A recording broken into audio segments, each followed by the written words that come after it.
Camera? Hold on a sec. Hammer time.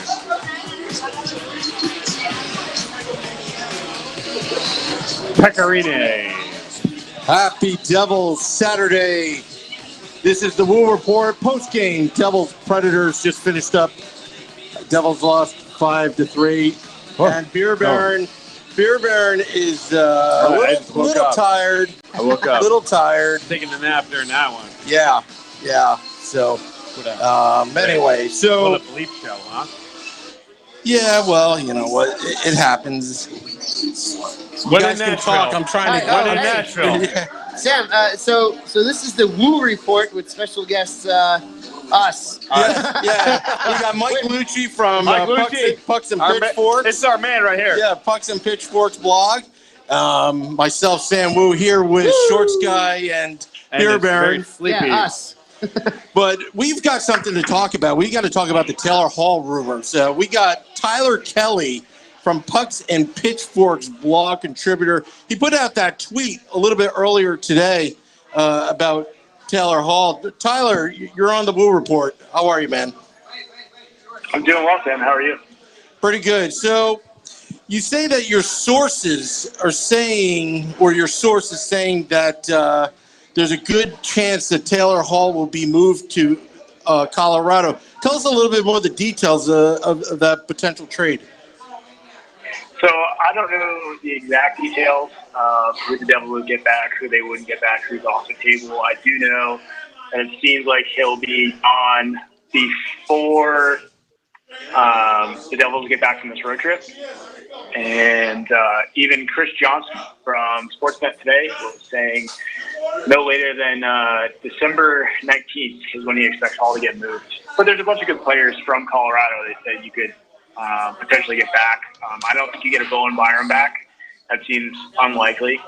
But maybe Connor Timmins, the first-round pick, Martin Kaut from the Czech Republic. They have Alex Newhook right now who's playing at Boston College. So there's a bunch of potential players there that the Devils could be looking at. And it's been rumored that it'll be a package of 4 pieces. So you're looking at getting probably 2 players and maybe 2 picks back for Hall. Now, Tyler, one of the things I have to say, this is the Beer Baron. So I am one of your biggest fans on Twitter, and I take your word as almost the gospel, because I know you don't put these, you don't put these rumors out there. You don't put these kind of thoughts out there unless you know there's a solid backing behind it. When you heard this, was this one of those things that you kind of jumped out of your seat and you're like, you know what, this is going to be a credible source, or is this going to be a kind of a it might happen, it may not happen, or how strong do you feel about what you're saying is potentially going to be happening with the Colorado Avalanche? I'm not 100% it's going to be with Colorado. That seems like the most likely trade partner, but I'm not even 100% that's going to happen, but I'm very confident. Otherwise, I wouldn't have put the information out there. I've had information from this person before, and it's come true. I never went public with any of it because, it's a feeling out process with something like this. But I do think that before the Devils return from this road trip, Taylor Hall will be moved. And at the latest, I'd look at that roster freeze, so before December 19th. But I expect it to be moved before this road trip, and it wouldn't shock me if it came down to he sat out against Colorado and then the deal was finalized the next day. Tyler, Shorts Guy. My only concern with any trade with Taylor Hall is the fact that this is his contract year and that, and he's essentially a rental. So what do you think the potential is actually getting a good return on what's a rental player? I mean, what you have to weigh now with Hall is, do you get nothing for him in what's basically a lost year at this point, or do you move him now and get as much as you can? We've seen rentals bring back good packages. We saw Kevin Shattenkirk go to Washington a few years ago, and he got a first-round pick, 2 prospects. So the idea that Taylor Hall wouldn't get a lot, I can see him getting less than his actual value. But I really do think the Devils are going to get a nice package back. Maybe if they end up getting someone like Bowen Byron back, they probably don't get a pick. And if they do get a pick, it would be entirely conditional, and the condition would be if he resigns. If you get someone like Connor Timmons, they're going to get a first-round pick with Timmons. It's not going to be just Timmons. It's not going to be just Cal. It's not going to be just a prospect and like a second-round pick. It's going to be a first-round pick, and I think that's why Shiro's trying to move him so early. And one of the benefits of moving him so early is that Colorado's playoff spot isn't guaranteed right now, and if they let another team trade for him, then they're dealing with another team that now has added Taylor Hall, and they haven't.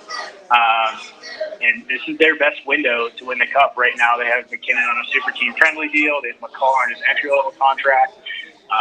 In a few years, they're going to have to re-sign McKinnon. They're going to have to re-sign McCall. They're going to have to re-sign Grubauer. So this is a great time for the Avalanche to make a move. So.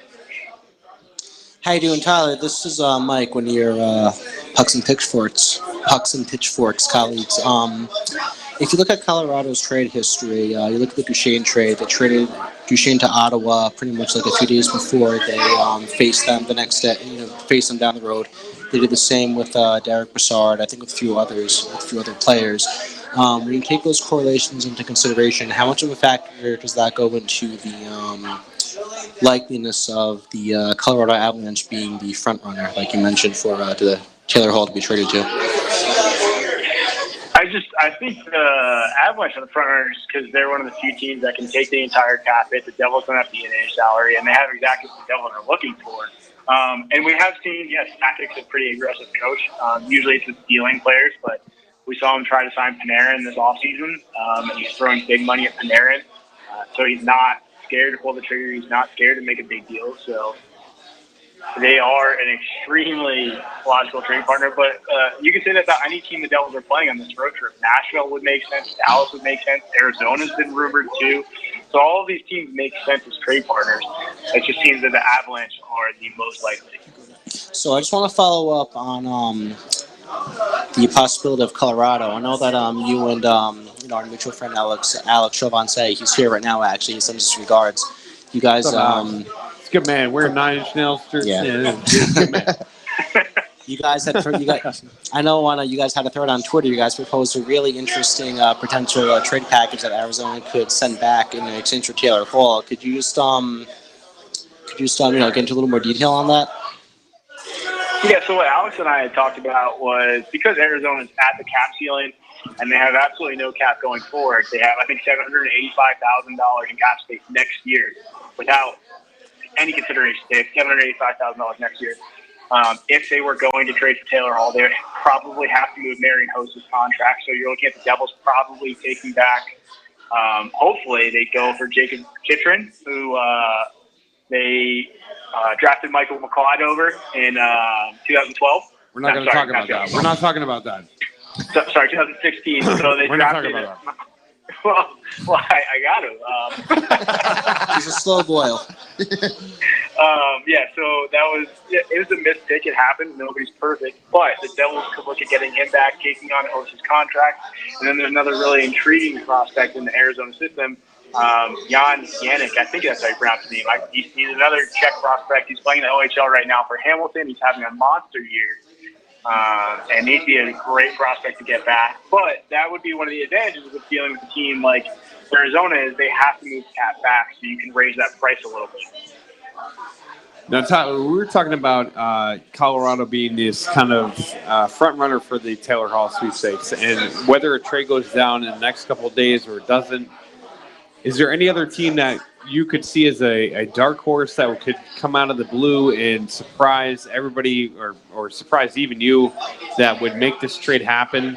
And do you foresee this actually really coming to fruition, whether it be at Colorado or not, that this is something that's going to happen within the next, week or so? Yeah, there's a few teams. I think Dallas is like my dark horse team for Hall. It makes a ton of sense. They do have a pretty good system, and they could use the scoring power. I have mostly been talking about Western Conference teams. If you look at the Eastern Conference, Carolina could definitely add Hall, and they would be a monster, and they definitely have the prospects to do it. There's a few teams here and there. I don't think that we see Shiro deal him in the conference and especially in the division. But Carolina's there. It's possible. Pittsburgh, of course, they're always there. They're always trying to get better. And they don't have a lot of time with Crosby and Malkin left. So if they can go for it, maybe they do. And that's one that would really surprise me, Pittsburgh. And they're always in the mix.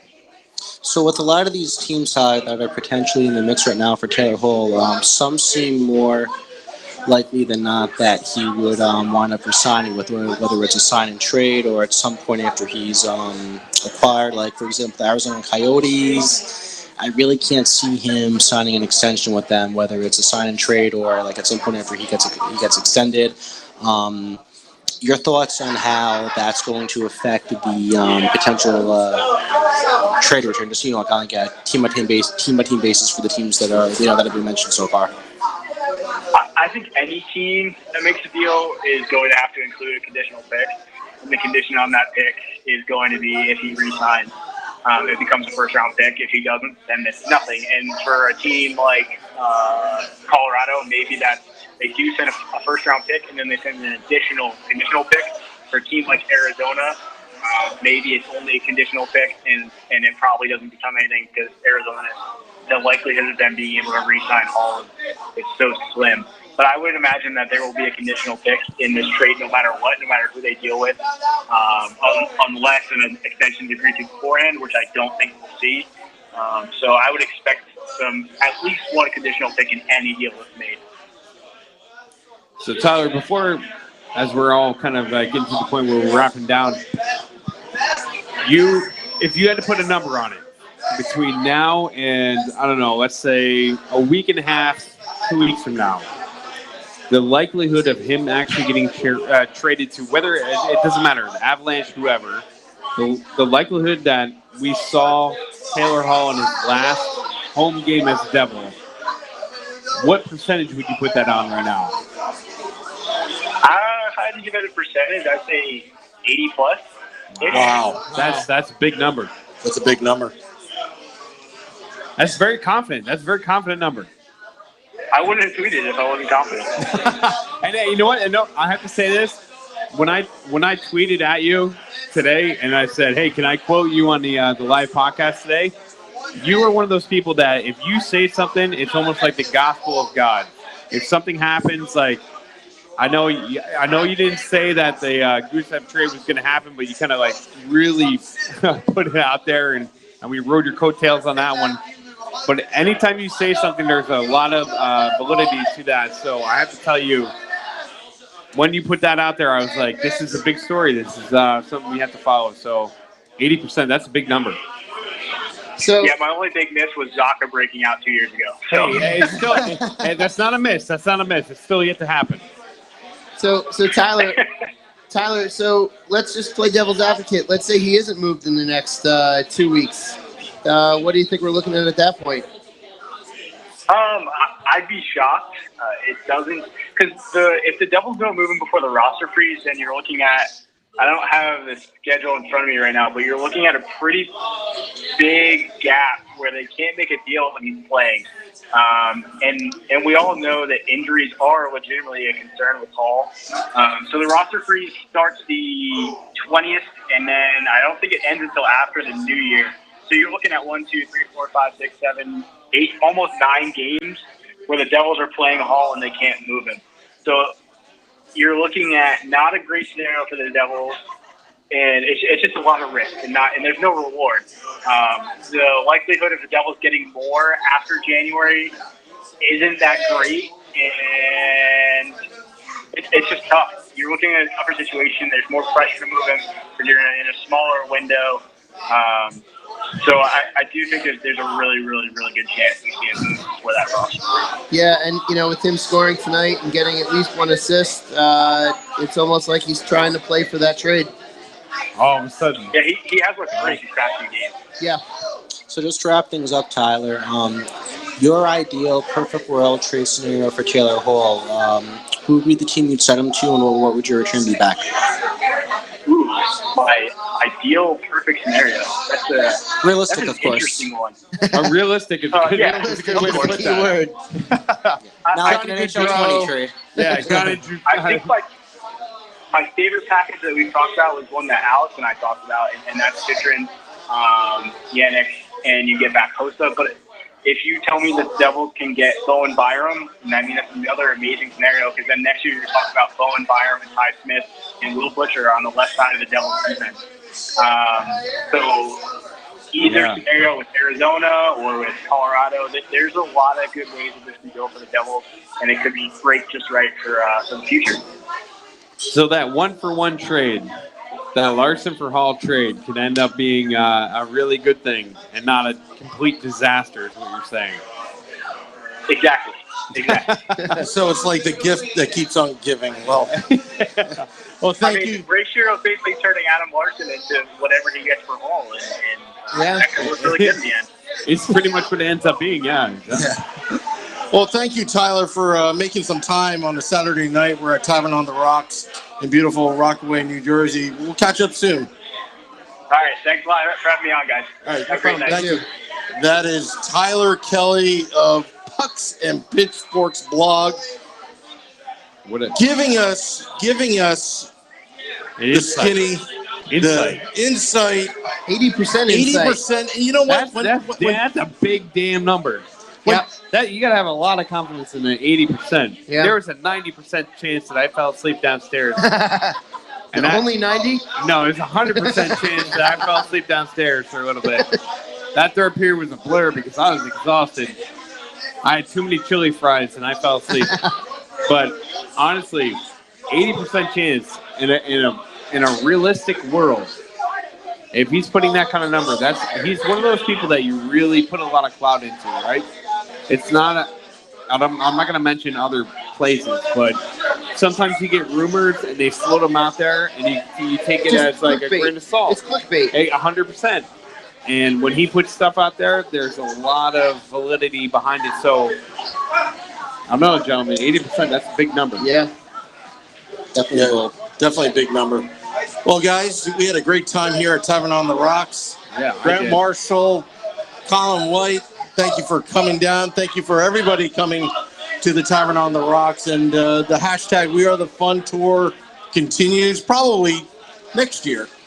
Yeah. Sometime in January. So unless we do a pop-up podcast. Yeah, that can happen. Always possible. Yeah, it's always possible. Maybe I'll sleep in your basement. Who knows? Yeah. Yeah. Let's Go Devils podcast on the road, and we'll even let you house one of our hosts. Yeah. You better have a comfy couch because if you spike my drink, I'm taking a nap. Hey, Mike, thanks for coming on.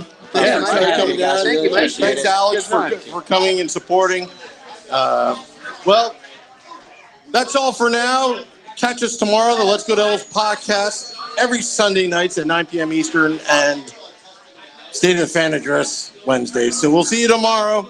Till next time, Devils fans, let's go Devils.